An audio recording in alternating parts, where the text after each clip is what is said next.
वो ये है कि पेट्रोल के दाम फिर बढ़ गए हैं। जी, पेट्रोल के दाम में ₹1.82 का इजाफा हुआ है। बार बार हमने पेट्रोल की कीमतों में इजाफा देखा है। दोस्तों ये सब चीजें देख के आपके दिमाग में भी शायद यही ख्याल आ रहे होंगे कि यार एक सीएनजी गाड़ी ले लेते हैं जिससे हमारी रनिंग कॉस्ट हो जाएगी कम। लेकिन दोस्तों आज मैं आपको एक ऐसा ऑप्शन बताने वाला हूं जिससे दोस्तों आपकी रनिंग कॉस्ट कम हो सकती है।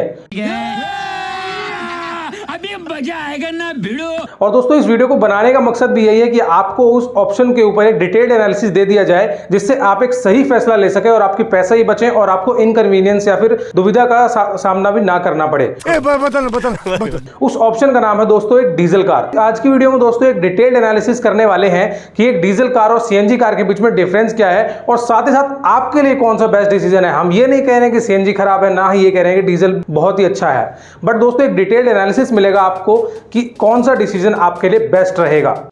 ठीक है। अब दोस्तों वीडियो को लाइक कर दीजिए और साथ ही साथ चैनल पे अगर पहली बार आए हो तो सब्सक्राइब जरूर कर लीजिए ताकि ऐसी ही वीडियोस को आपको नोटिफिकेशन मिलता रहे।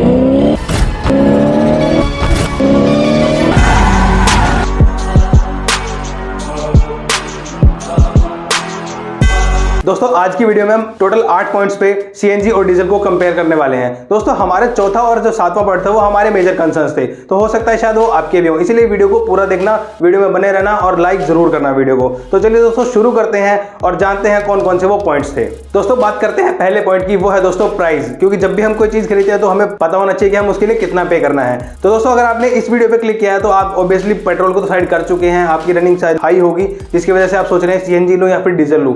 दोस्तों अगर हम कोई भी गाड़ी खरीदते हैं तो उसमें पेट्रोल वेरिएंट और पेट्रोल प्लस सीएनजी वेरिएंट में 1 से सवा लाख रुपए का डिफरेंस ऑलरेडी होता ही है। और वहीं पे मैं बात करूं पेट्रोल और डीजल में तो वहां पर भी 1 से 1.5 लाख रुपए तक का डिफरेंस होता है। डीजल कहीं ना कहीं महंगी पड़ती है, तो यहां तो लगभग दोनों सेम ही है, सेम ही रेट दोनों का पड़ता है। दोस्तों बात कर लेते हैं सेकंड पॉइंट की, जो कि है फ्यूल अवेलेबिलिटी। दोस्तों अगर आप किसी मेट्रोपॉलिटन सिटी में रहते हैं या फिर किसी ऐसे जगह पे रहते हैं जहां पर सीएनजी की अवेलेबिलिटी अच्छी है और वहां पे आपकी शॉर्ट रनिंग है तो आपको सीएनजी में कोई प्रॉब्लम नहीं होने वाली। लेकिन वहीं पे आप लॉन्ग रूट्स पे जाते हैं तब आपको सीएनजी में प्रॉब्लम हो सकती है, इसलिए आपके लिए एक डीजल कार बेस्ट रहेगी। और मैं वही बात करूं अगर माइलेज की, अगर आप लॉन्ग रूट्स पे रहते हो डीजल आपको अच्छी माइलेज देगी, सीएनजी भी आपको बहुत अच्छी माइलेज देगी, नो डाउट। लेकिन अगर मैं रनिंग कॉस्ट की बात करता हूं, अगर आपकी सीएनजी खत्म हो जाती है, आपको नहीं पता कि वहां पे सीएनजी के पंप अवेलेबल है या नहीं, और अगर आप वहां पर सोचते हो कि आप पेट्रोल पर भी गाड़ी चला सकते हो तो उस कंडीशन में आपकी जो रनिंग कॉस्ट है वो ज्यादा हो जाएगी। क्योंकि दोस्तों पेट्रोल प्लस सीएनजी की जो गाड़ी है वो कम माइलेज देने लग जाती है पेट्रोल पे as compare to pure petrol car, क्योंकि दोस्तों उसका जो इंजन का जो हेड होता है वो धीरे धीरे ड्राई होने लग जाता है और बाद में उसकी जो माइलेज है वो कम हो जाती है। तो दोस्तों चलते हैं अगले पॉइंट की तरफ। तब तक आप हमें कमेंट सेक्शन में बताओ कि आप कहां से हो और वहां पर सीएनजी की अवेलेबिलिटी कैसी है ताकि और लोगों को भी हेल्प मिल सके। तीसरे पॉइंट की बात कर लेते हैं दोस्तों, वो है फ्यूल प्राइसेस। एक एग्जांपल देता हूं दोस्तों, 2020 दिसंबर में हमने गाड़ी खरीदी थी Maruti Suzuki Wagner petrol plus CNG. उस टाइम दोस्तों सीएनजी के जो प्राइसेस थे वो थे 42 रुपए किलो, 42 रुपीज पर केजी। और दोस्तों आज वो प्राइस बढ़ के हो चुके हैं 80 रुपए पर किलो। दोस्तों करीब करीब डबल जो है सीएनजी के प्राइस हो चुके हैं। दोस्तों इस बात की क्या गारंटी है कि ये जो प्राइस है ये ट्रिपल नहीं होंगे। और दोस्तों अगर हम डीजल के प्राइस की बात करें तो करीब करीब 90 रुपए litre on an average India के अंदर हर स्टेट के अंदर वो चल रहा है। दोस्तों कोई बहुत ज्यादा अंतर नहीं है डीजल और सीएनजी की प्राइस में। तो दोस्तों यहाँ पे अगर आप ये सोच रहे हैं कि सीएनजी आपको बहुत ही सस्ती पड़ेगी तो ऐसा नहीं है। समझ गया। अब बात कर लेते हैं दोस्तों चौथे पॉइंट की, जो कि दोस्तों हमारा मेजर कंसर्न था और अभी भी काफी प्रॉब्लम होती है उसकी वजह से, वो है दोस्तों बूट स्पेस। अगर दोस्तों आप एक सीएनजी कार ले लेते हैं हैचबैक, उसमें तो दोस्तों आप बूट स्पेस भूल ही जाओ। उसमें दोस्तों सारा जो बूट स्पेस होता है वो सिलेंडर खत्म कर देता है। और दोस्तों अगर आप सेडान कार लेते हैं तो बूट स्पेस जो है आपका आधा हो जाता है। अब दोस्तों आपने इस वीडियो पे क्लिक किया है तो इसका मतलब ये है कि आप भी लंबे सफर के मुसाफिर हैं तो आपको भी लगेज ले जाना पड़ता ही होगा। अब दोस्तों आप सोचोगे कि यार सीएनजी कार में छत भी तो लगा सकते हैं। उसके साथ दोस्तों एक प्रॉब्लम ये है कि बहुत से लोग क्या करते हैं कि प्राइवेट कार्स को एज अ टैक्सी यूज करते हैं प्राइवेट नंबर पे। तो पुलिस वाले दोस्तों ज्यादातर ऐसी प्राइवेट गाड़ियों को रुकवाते हैं जिनके ऊपर छत लगी होती है, तो आपको मुश्किल का सामना फेस करना पड़ेगा, बहुत बार आपको चेकिंग के लिए रुकवाया जा सकता है।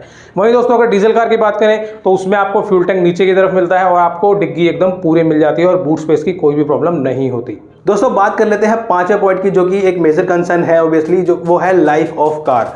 दोस्तों जब भी हम कोई गाड़ी खरीदते हैं तो हमें पता होना चाहिए कि उसकी जो लाइफ स्पैन है कितना है। दोस्तों ऑल ओवर इंडिया में आपको पता होगा जो भी आप गाड़ी खरीदते हैं तो उसका लाइफ स्पैन होता है 15 साल, मतलब आप 15 साल तक उस गाड़ी को रख सकते हैं, चाहे वो डीजल हो, पेट्रोल हो या फिर सीएनजी हो। लेकिन अगर आप दिल्ली एनसीआर के एरिया में रहते हैं तो दोस्तों वहां पर जो डीजल की गाड़ी है वहां पर जो गाड़ी की जो लाइफ है वो सिर्फ 10 साल है। लेकिन वहीं पर अगर मैं सीएनजी की बात करूं तो वहां पर भी आपको 15 साल ही मिलती है। दोस्तों अगर आप दिल्ली के अलावा किसी भी शहर में रहते हैं भारत के तो वहां पर आप अपने डीजल की गाड़ी की वैलिडिटी बढ़वा सकते हैं आगे बढ़वा सकते हैं अगर आपकी गाड़ी की कंडीशन अच्छी है तो।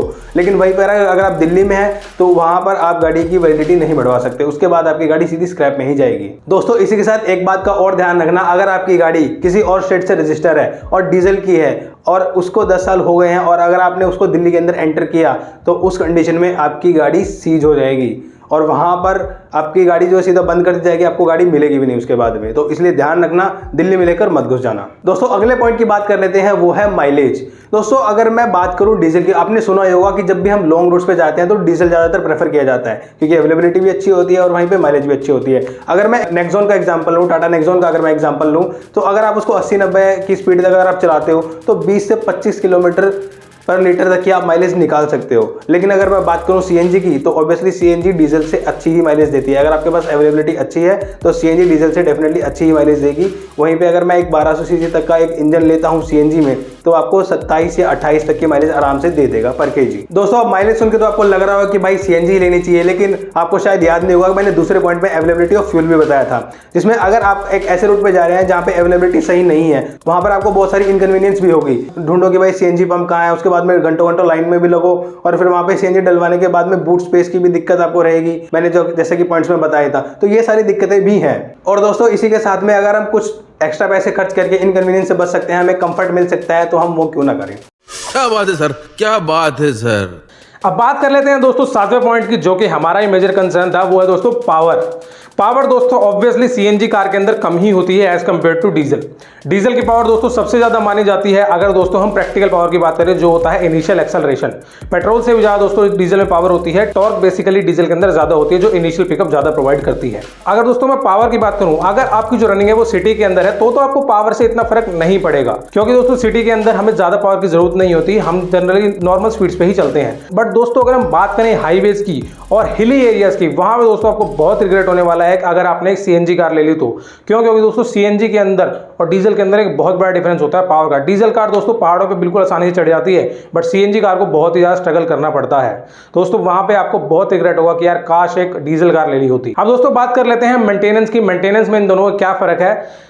जो दोस्तों सीएनजी कार्स होती है उसमें क्या प्रॉब्लम जनरली आती है, उसमें दोस्तों रियर के जो शॉकर्स होते हैं उसमें प्रॉब्लम आने के चांसेस ज़्यादा होती है।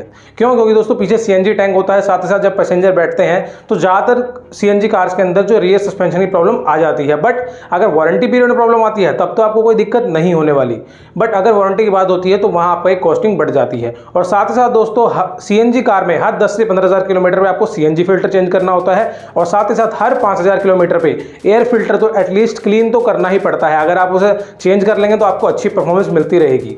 वहीं दोस्तों अगर हम डीजल की बात करें BS6 कार्स की, तो डीजल BS6 कार्स में दोस्तों आपको हर 10 से 15,000 किलोमीटर पे एड ब्लू डालना पड़ता है।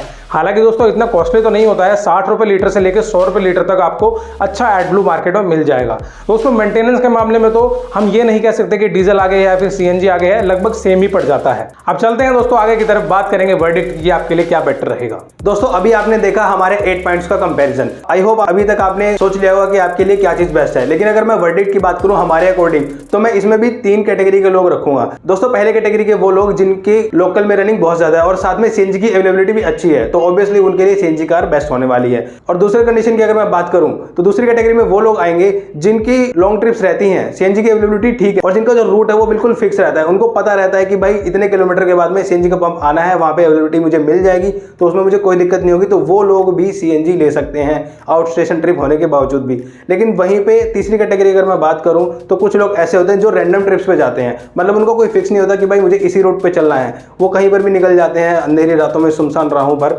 तो उन लोगों के लिए बेस्ट है डीजल। तो डीजल लो बूट स्पेस की भी दिक्कत नहीं होगी, ना ही अवेलेबिलिटी की दिक्कत होगी, कोई दिक्कत नहीं होगी। डीजल लो, कंफर्ट में रहो और आपके लिए सबसे बेस्ट वही रहेगा। दोस्तों अगर आपने ये वीडियो देखी है तो मुझे लग रहा है कि आप भी एक नई गाड़ी खरीदने वाले हैं, और नई गाड़ी खरीदने पे अगर पैसे बचाना चाहते हो तो लेफ्ट वाली वीडियो पे क्लिक कर दो। तब तक मैं मिलता हूँ आपको अपनी अगली वीडियो में। तब तक के लिए दोस्तों keep watching and keep exciting with turbo aspirated.